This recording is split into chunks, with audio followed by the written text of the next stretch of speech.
Olá a todos, estamos aqui em mais uma edição do Diálogos Agro Reset, em que nós conversamos com personalidades consagradas, ou que estão despontando no agronegócio sustentável. Hoje estamos aqui com a Isadora Bernheim, que é economista e engenheira agrônoma formada pela Exalc, atualmente também pós-graduanda em economia agrícola pela Universidade de Nebraska, nos Estados Unidos, e que além disso mantém, né, no seu Instagram um canal de comunicação sobre o novo agro, que está indo muito bem e levando temas do agro de uma maneira acessível a um público geral e não apenas a um público especializado. Tudo bom, Isadora? Tudo bem, gente. Prazer estar Boa, aqui com Isadora. vocês. Prazer. Finho, Bom, pode. Isadora, vou fazer uma primeira pergunta aqui. A gente do AgroReset tem o objetivo de ajudar a articular os novos players do agro, né, nessa fase, nesse contexto conjuntural tão importante para o setor, né, na questão de ser um setor importante para o Brasil, ao mesmo tempo os desafios ambientais, sociais, né, numa época em que o ESG ganha um peso enorme, especialmente numa parte da economia que lida com as pessoas e com a terra de uma maneira tão direta quanto o agro, com a questão ambiental e tudo mais.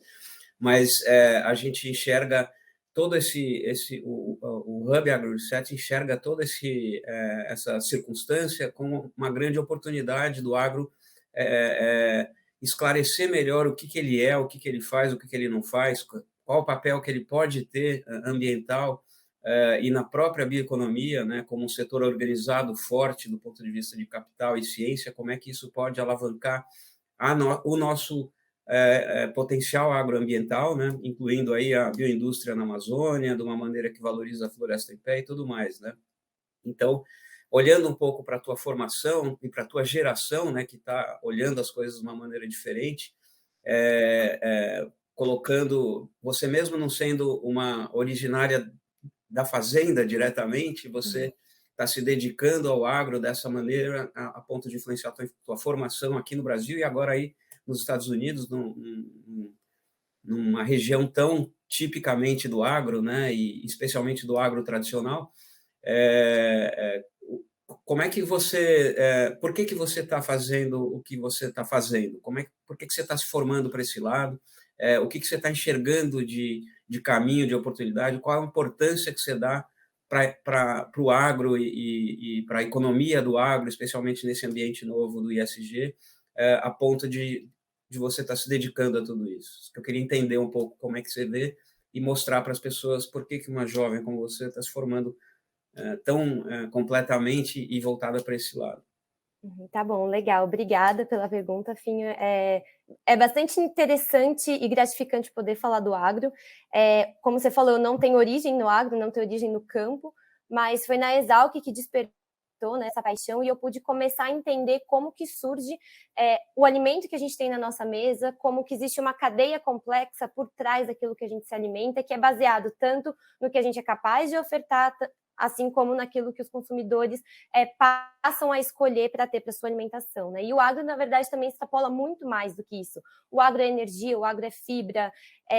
Então, entender como essa cadeia funciona e trazer a biologia das plantas, a biologia que a gente vê no campo para uma realidade econômica que faz a nossa economia se movimentar, que gera oferta, que gera demanda e que faz a gente entrar em todos os nossos estudos da economia agrícola, que, né, tem os conceitos teóricos da economia, mas tem todas essas vertentes de entender o produtor e entender o consumidor. Como jovem, eu acho que é o nosso papel conseguir identificar as oportunidades para a gente quebrar o status quo. Então, um agro muito tradicional que nos sustentou, nos alimentou até hoje, como que a gente pode trazer novas formas de pensar, novas formas de produzir, novas formas de financiar e novas formas de conseguir manter o agro e a produção sustentável, né? Então, a questão da gente conseguir preservar o meio ambiente, preservar os nossos recursos naturais, ao mesmo tempo que a gente consegue alimentar todas as bocas no Brasil e no mundo, né? E eu acho que ser jovem significa trazer as tecnologias que a gente tem, né, as novas tecnologias, e comunicar isso para as pessoas, não só que estão no agro, mas para aquelas que se beneficiam do agro que são consumidores que estão diretamente relacionadas a esse sistema, mas que às vezes não se dão conta de como as coisas funcionam no backstage, vamos dizer assim, né? Então, acho que seria o contexto. Certo. Só emendando um complemento, Gabriel, e daí, como você vê o teu papel nessa construção dessa nova direção que o agro deve ter, né, e que provavelmente vai mesmo até para uma exigência de mercado do ISG, e como é que você se relaciona com os outros jovens que também estão nessa seara, mas que vêm do campo?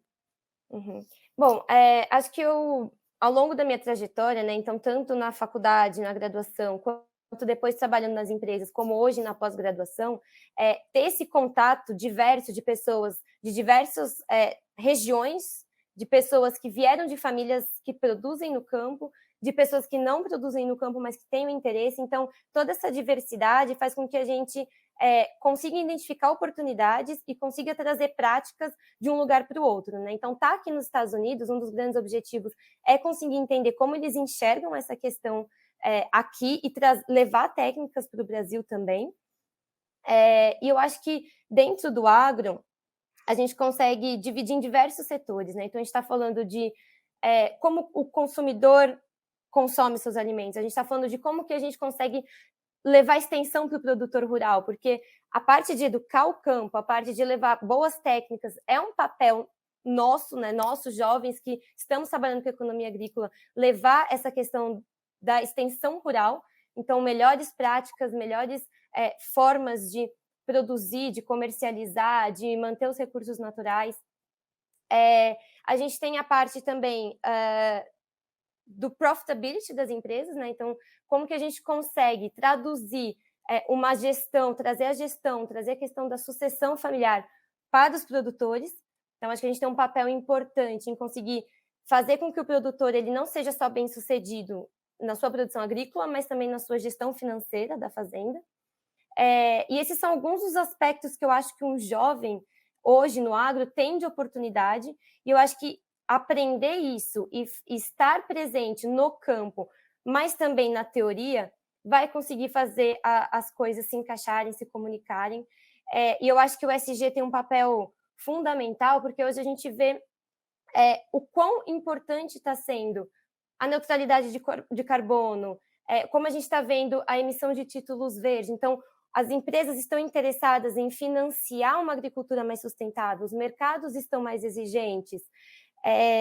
As empresas elas estão buscando crédito de carbono para conseguir neutralizar suas operações, e isso às vezes elas encontram no agro, né? Então tudo isso que está envolvido no agro, né? As próprias práticas regenerativas, as práticas de integração pecuária, lavoura, floresta, são métodos que às vezes ainda não estão totalmente difundidos, mas que podem ser oportunidades não só de ganho no meio ambiente, mas também de ganho financeiro para o produtor, né? Porque no longo prazo você consegue manter a sua produtividade, dado que você consegue ter uma boa matéria orgânica no solo, você consegue manter os recursos hídricos. Então, esse entendimento entre a parte econômica, produtiva e sustentável, acho que é um grande papel do jovem, atuar diretamente, mas também comunicar para a sociedade em geral e para todo mundo que está interessado em entender a origem, né, do alimento, da fibra e da energia que a gente consome no mundo. Isadora, agora uma outra questão.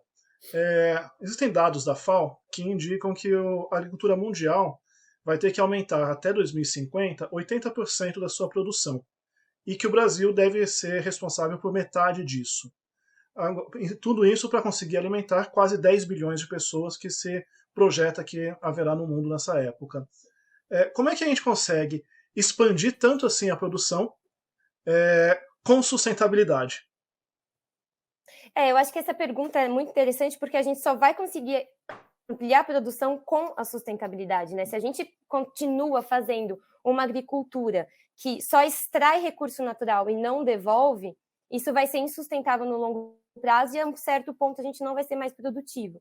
Então, a gente conseguir trazer as práticas sustentáveis, e isso vai além do que, por exemplo, o Código Florestal diz, né? É muito mais do que você só preservar uma área verde nas propriedades, e o Brasil é referência nisso no mundo, apesar de não ser tão comunicado, mas vai além disso, vai a gente conseguir trazer formas de manter matéria orgânica do solo, da gente conseguir trazer produtos que sejam mais benéficos para o meio ambiente, que gerem menos contaminações de lençol freático, que a gente traga variedades da indústria que são resistentes a pragas e doenças e evita com que a gente utilize muitos defensivos, né? Então, todas essas combinações de práticas que seriam um manejo integrado, elas caminham junto com a sustentabilidade ambiental e a sustentabilidade financeira e de governança, né? Então, quando a gente fala dos produtores rurais, muitos estão passando por um processo também de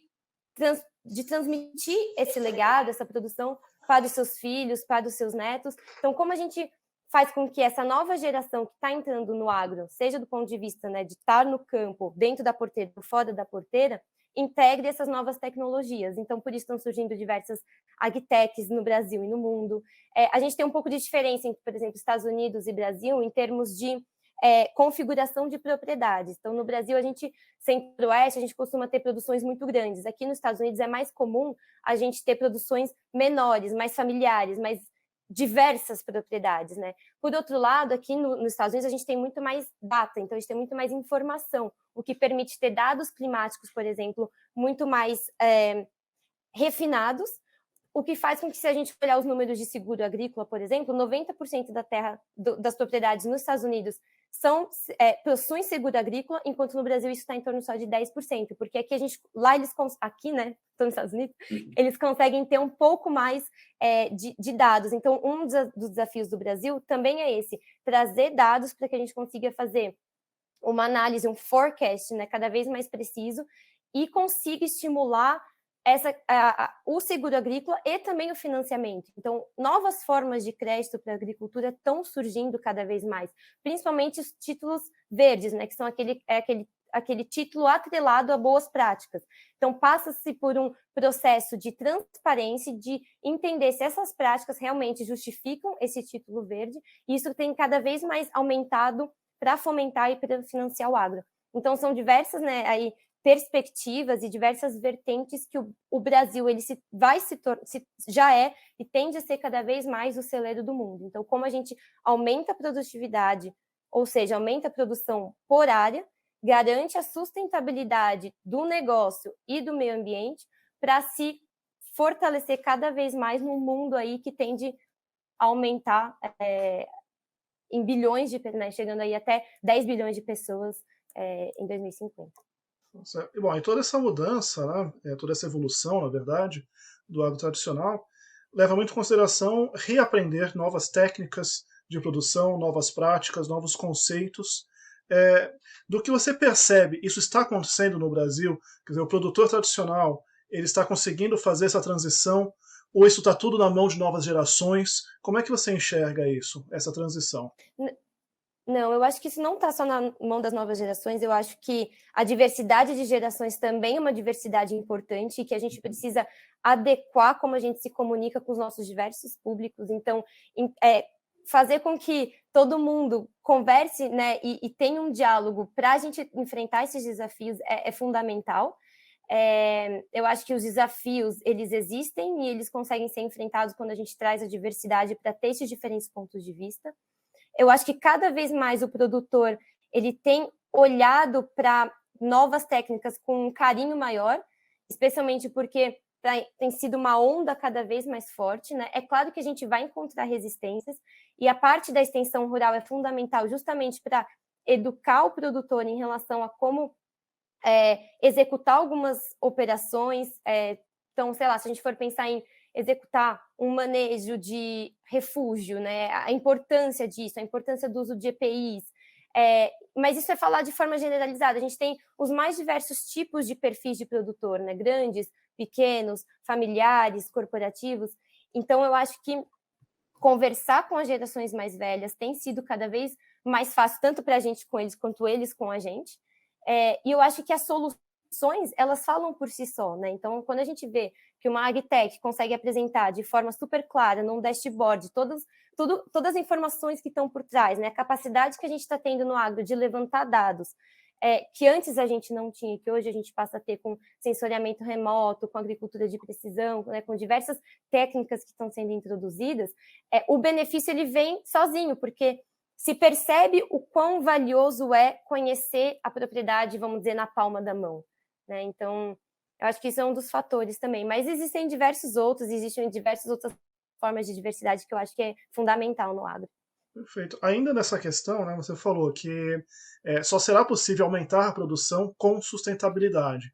Isso está muito ligado aos serviços ambientais que são prestados pelos biomas e ecossistemas, como regulação do clima, regime de chuvas. Quer dizer, sem os biomas não tem chuva, não tem produção, por exemplo. Né? Você acha que esse entendimento está já bem enraizado no agro? E você acha também que, por exemplo, esquemas de pagamento para os serviços ambientais é algo que vai estimular mais a produção de alimento com sustentabilidade? Aqui nos Estados Unidos já está acontecendo isso, né? Eles estão remunerando os produtores por justamente fazerem esse papel ambiental de preservar e de, às vezes, não utilizar parte da sua terra. Eu acho que talvez a gente ainda esteja um pouco longe disso acontecer de forma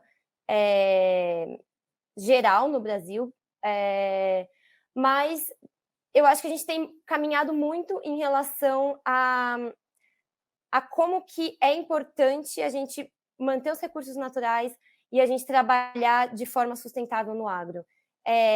Mas, de novo, não é uma coisa que todo mundo percebeu ou que todo mundo quer fazer.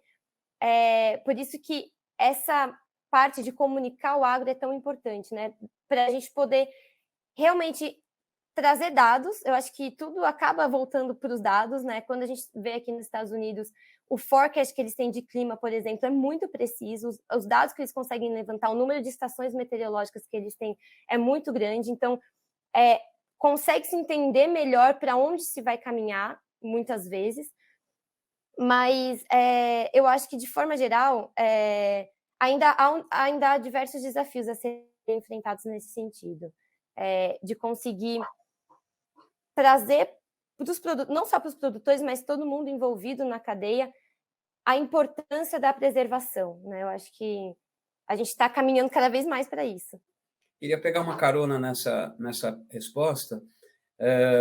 Eu acho que você falou da questão da produtividade, falou da questão ambiental e os títulos lastreados em ativo ambiental ou em carbono, por exemplo, eles materializam bem a conexão entre essas duas coisas, né? E tendo uma visão meio de capitalista consciente, do qual eu sou cofundador, e o AgroReset tem tudo a ver, né, nesse evento que a gente vai fazer junto, a gente vai falar muito sobre isso. Qual a importância que você vê no contexto do mercado, né, empurrando para que o produtor adquira não só eficiência empresarial na produção, mas que incorpore as questões do ESG como variáveis de resultado mesmo, né, para produtividade, até para acesso para mercados e preço e tudo mais, né? Como é que isso entra naturalmente através da pressão do negócio, né, do mercado, né? Porque eu acho que isso é um caminho que veio para ficar e que está acontecendo na prática na nossa frente com o agro, com a questão do ESG, principalmente. Uhum. Não, sim, com certeza.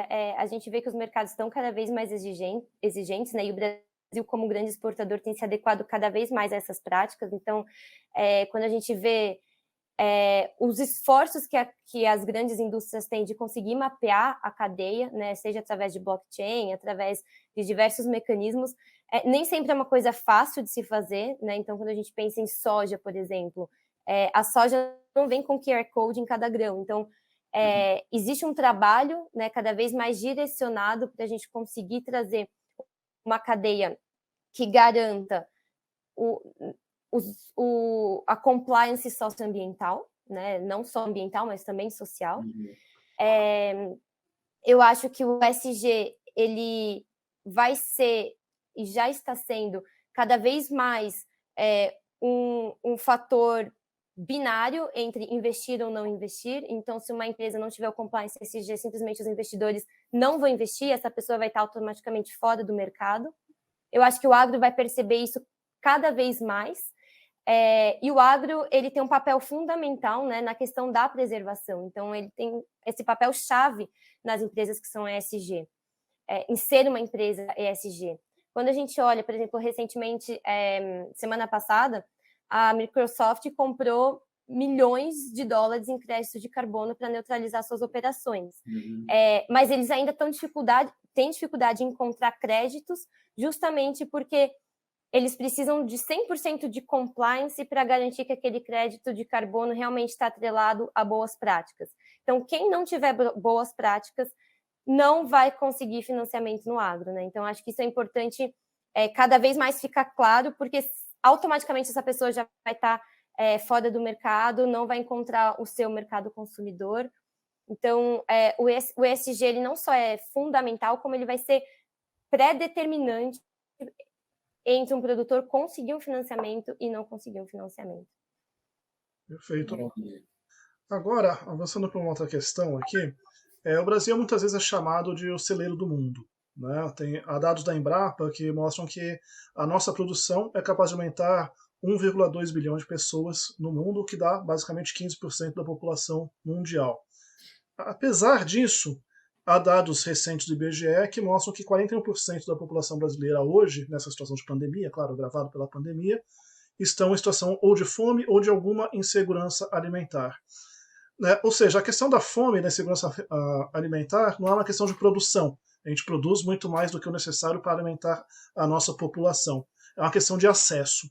Eu queria saber como é que você vê essa questão e como é que você vê o papel do agronegócio como solução de acesso a alimentos para toda a população. Não, essa pergunta é muito legal, porque eu acho que a questão da gente conseguir garantir alimento acessível a todos é um papel das organizações privadas com o meio público, né, com o ambiente público, com os governos.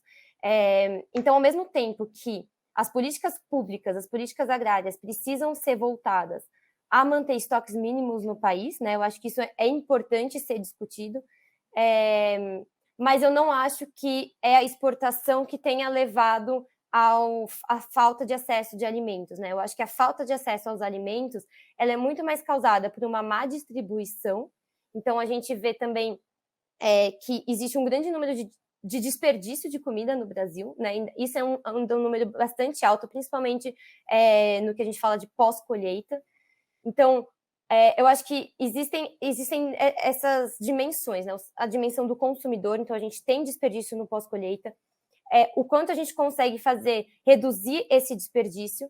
Tem a questão de manter políticas públicas para manter grãos em estoques mínimos e evitar que a gente deixe esses estoques muito baixos e faça com que o prêmio pago pelo produto suba. A questão de políticas públicas também é todo uma conjuntura econômica, né, que envolve o próprio câmbio. Então, o mundo inteiro, devido à pandemia, sofreu com inflação, sofreu com desvalorização de moeda. Então, isso faz com que os preços dos alimentos naturalmente subam, mas só não subiu tanto graças à nossa capacidade de produção, né? Então, eu acho que quando a gente pensa que o agro é vilão, na verdade, ele é a solução de um problema que é inevitável e que acabou acontecendo devido ao Covid-19, por exemplo, que que bagunçou aí a economia de tantos países. O agro, ele é solução, né? Então, quando a gente fala assim também acesso aos alimentos, essa má distribuição, ela acontece por diversos motivos, né? Então, a gente tem custos de transporte do produtor até a gôndola do supermercado, que no Brasil tende a ser um custo mais alto que em alguns outros países, como, por exemplo, os Estados Unidos, que tem um custo menor logístico, então a gente tem um custo Brasil mais alto que encarece os produtos. A gente tem a dificuldade do consumidor ter acesso direto aos produtores, então às vezes a gente tem muitos intermediários na cadeia. Então, como que a gente consegue estimular a compra local, né, e um acesso mais fácil a esses produtos? Eu acho que o agro também tem diferentes formas, né? Então, não é só o agro convencional, a gente está falando do agro nos mais diversos aspectos, em produção de hortaliças, em produção de frutas, né? Então, como que a gente consegue garantir que esses produtos estão chegando aos consumidores e como que a gente consegue garantir que esses produtos mantenham a sua qualidade ao longo desse processo, porque não adianta nada chegar, né, são produtos perecíveis, então não adianta nada chegar lá e não está viável para o consumo.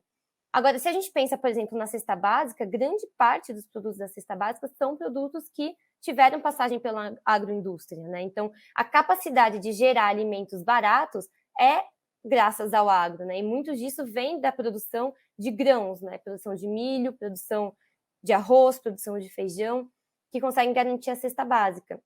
De fato, os produtos estão mais caros, mas abordar todas essas questões separadamente, acho que também é fundamental para não só dizer o agro está exportando tudo, então o agro não está alimentando a população brasileira, né? Isso é uma falácia, porque a gente produz muito mais do que a gente precisa. Então, por que não está chegando esses alimentos para as pessoas, né? Então, tem todas essas variantes que precisam ser analisadas, e o agro tem total capacidade de produzir para alimentar os brasileiros. A gente é um dos países com maior segurança alimentar. Se a gente olha, por exemplo, o Afeganistão, né, dado o que aconteceu aí recentemente das tropas americanas se retirarem, eles dependem muito da agricultura. Então, sem subsídios, sem a capacidade de dialogar com outros países, a própria segurança alimentar deles está em risco, né? E existem países que dependem 100% de importação de outros.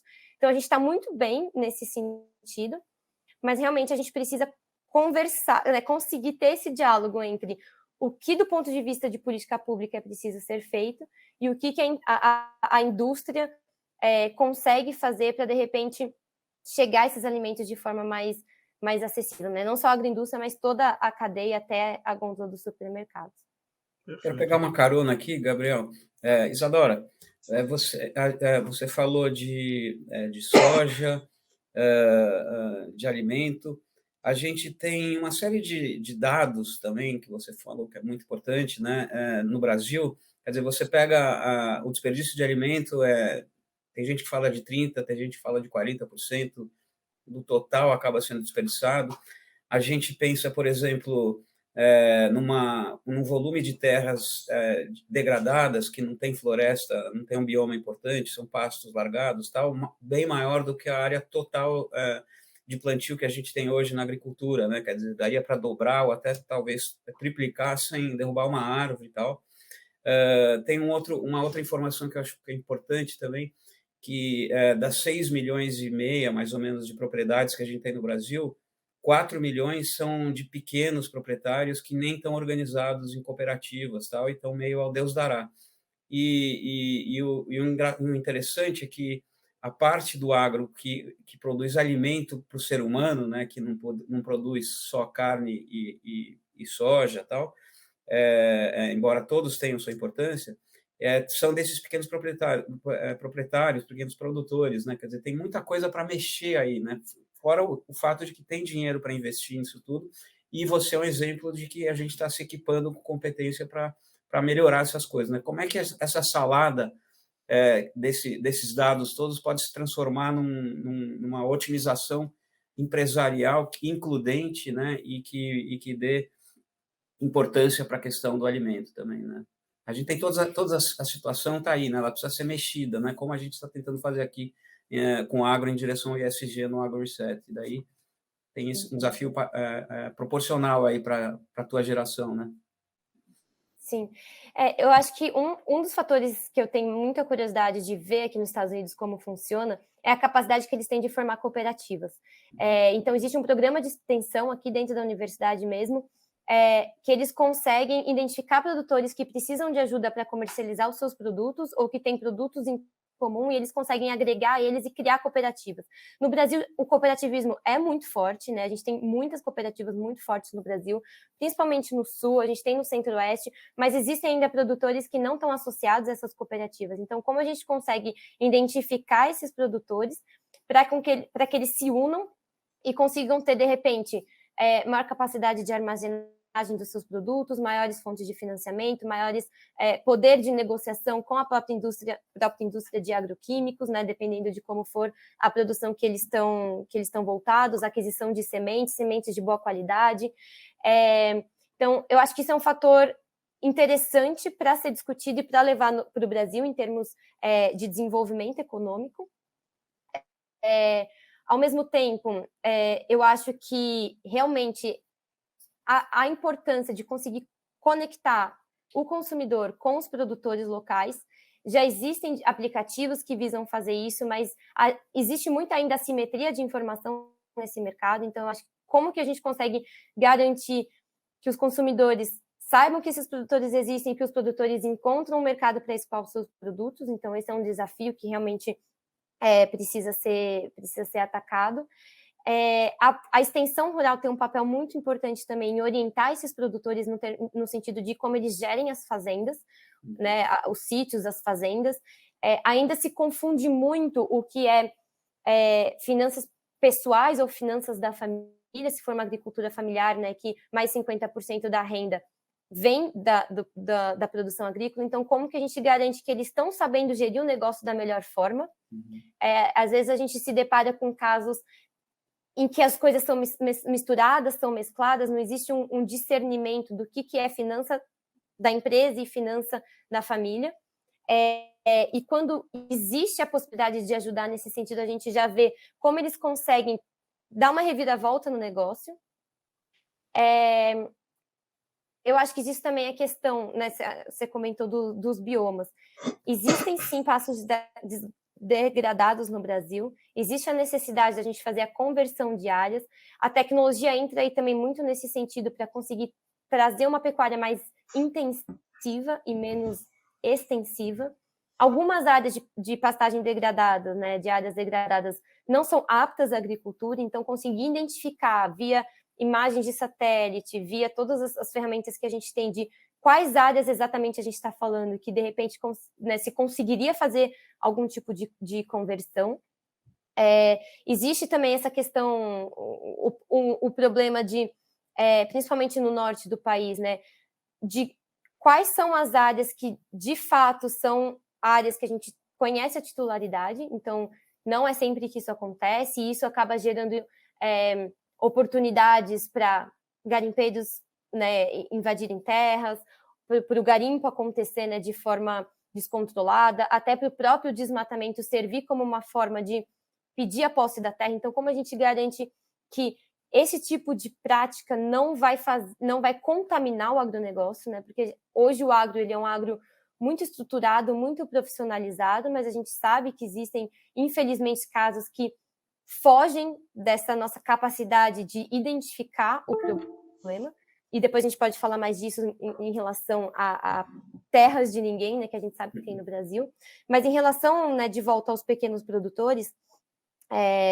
eles têm um papel fundamental, sim, e tem muitos desafios que precisam ser endereçados, na questão de gestão, na questão de produção e na questão de acesso a recursos, né? Porque quando a gente fala aí de financiamento do agro, de emissão de crédito, será que a gente está olhando para esses pequenos produtores também?